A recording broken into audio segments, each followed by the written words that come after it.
Como calcular o preço teto de uma ação e qual a importância da análise desse indicador na hora da compra? Preço teto é algo extremamente buscado, extremamente procurado por muitos investidores.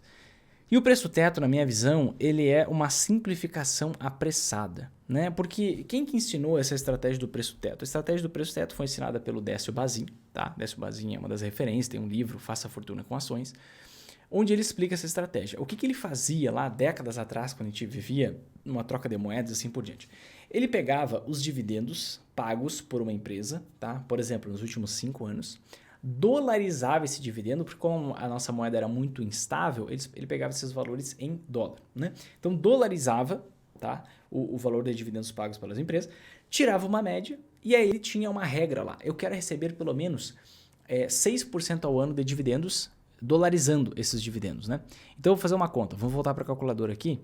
Olha só, digamos que uma empresa ela pagou na média nos últimos 5 anos R$ 5 de dividendos ao ano. Então eu divido esse valor por 0,06, ou seja, 6%. E eu vou ter o preço teto, o preço máximo que eu posso pagar por essa ação, porque se eu pagar mais do que isso e ela mantiver a distribuição dos dividendos constante, eu vou receber menos que 6%, eu só quero mais do que 6%. Então, preço teto, o preço máximo que eu posso pagar numa ação, tá? E por que eu não considero isso relevante, né? Porque ela é uma simplificação muito apressada. Inclusive, eu tenho um treinamento específico sobre renda passiva com dividendos, né? Que é 100% focado em ações de dividendos, que eu dou uma ferramenta, explico sobre a estratégia do preço teto, dou planilha de automatização para você descobrir o preço teto de várias ações, então você tem tudo isso muito automatizado, muito rápido. Mas, inclusive, nessa aula eu falo, poxa, eu não considero tão importante o preço teto, por quê? Vou te dar 2 exemplos relevantes que você vai entender o ponto. Vamos pegar aqui o caso do Banco do Brasil. O que está acontecendo com o Banco do Brasil? Olha só, se a gente pegar aqui o histórico dos últimos 5 anos, a gente vai ver o seguinte, a gente vai ver, vou pegar os 5 anos fechados, olha só, 2023 já recebemos mais dividendo que 2022.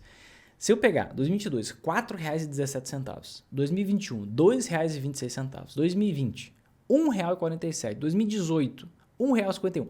Você concorda que a realidade hoje do Banco do Brasil que vai pagar R$ 5,00, talvez quase R$ 5,00 ou chegando aí na faixa dos R$ 5,00 de dividendo, é muito diferente da realidade lá de 2018 que pagava R$ 1,50. Então, se eu tiro a média olhando só para o passado, simplesmente para simplificar o meu processo de investimento, estou fazendo uma análise apressada.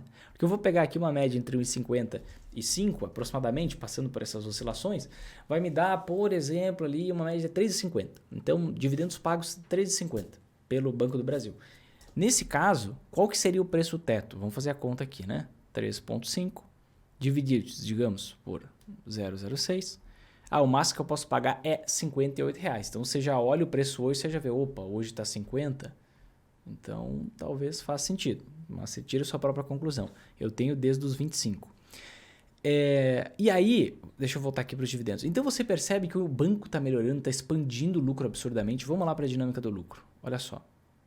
Se a gente olhar para o lucro do banco, a gente vê que esse lucro aqui de 25 bilhões se refere a 3 trimestres, falta o último trimestre. Então o banco vai ter mais de 30 bilhões de lucro esse ano, sendo que lá em 2018 ele tinha um lucro de 13 bilhões, menos da metade disso. Então o banco está numa crescente, o agro tá muito forte, o agro, mais de 50% do crédito do agro está no Banco do Brasil, o agro aumenta a produtividade, cada vez investe mais. Então é uma outra dinâmica de ficar olhando para 5 anos atrás, para 3 anos atrás, entende? Então, eu vejo com uma simplificação apressada. Vamos dar uma olhada no caso de Taesa. Taesa, o negócio é um pouco diferente. Taesa é o movimento contrário do Banco do Brasil, né?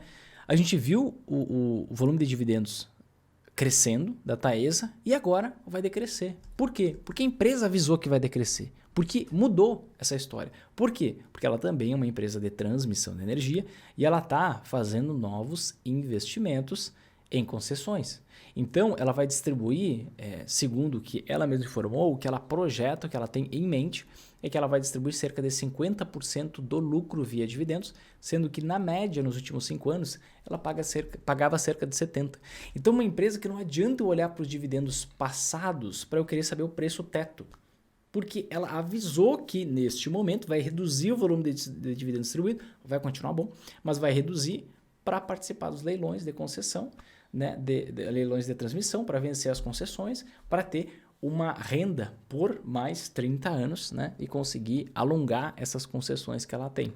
Isso traz mais previsibilidade para a empresa, embora no curto prazo isso traga um menor volume de dividendos distribuídos. Então, faz muito mais sentido você entender as peculiaridades da empresa, você conhecer a empresa em si para você tomar uma decisão assertiva de se vale a pena investir numa ação ou não, ao invés de simplesmente fazer uma simplificação apressada. Estou com preguiça, tem mais coisa para fazer, não vou dar tanta bola para os investimentos, você vai ter resultado ruim. Já te aviso. Né? Você quer simplificar um negócio que, querendo ou não é tão simplificável. Você tem que entender a dinâmica da empresa, qual é a fase dela. A fase da Thaís é de investimento.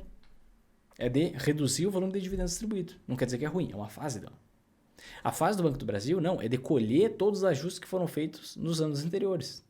Todo o crescimento do agro, sabe? É um outro estágio. Então, aí tem outras empresas que elas vão manter um lucro um pouco mais constante, que vai dar certo. Mas eu prefiro que você tenha uma visão completa, uma visão decente, uma visão mais holística do processo de análise, do que você simplesmente ter uma bala de prata que vai te dizer se vale a pena você comprar uma ação ou não.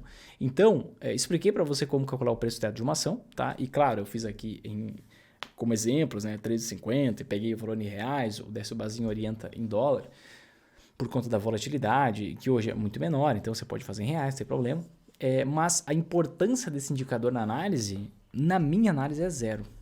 Tá? Eu prefiro olhar quais dividendos que a empresa está pagando, qual a dinâmica da empresa, setor, subsetor, o que deve acontecer com esses dividendos no futuro, segundo a própria empresa, o que ela projeta, já que geralmente as ações de dividendos atuam em setores mais previsíveis, e a partir daí eu tomo a minha decisão de investimento ou não. Tá? Mas não é simplesmente um indicador que vai me dizer o preço máximo que eu posso pagar. Os grandes investidores focados em dividendos, eles não olham para isso. Tá? Eles projetam os dividendos pagos para o futuro e tomam a decisão a partir dali. Mas aí tira toda essa simplificação do preço teto. Isso aí é mais uma simplificação para ajudar quem está começando, dar os seus primeiros passos, mas não se acostuma com os primeiros passos, tá? Vai aprender a investir de forma decente, continua por aqui, não fica sempre, não, eu sou iniciante, você fica 15 anos sendo iniciante e tendo resultado iniciante. Não, se compromete, aprende, faz, se vai fazer, faz bem feito, né? O que você está fazendo de qualquer jeito, tem um resultado micharia por aí. Fica na poupança que talvez seja melhor, menos risco para você.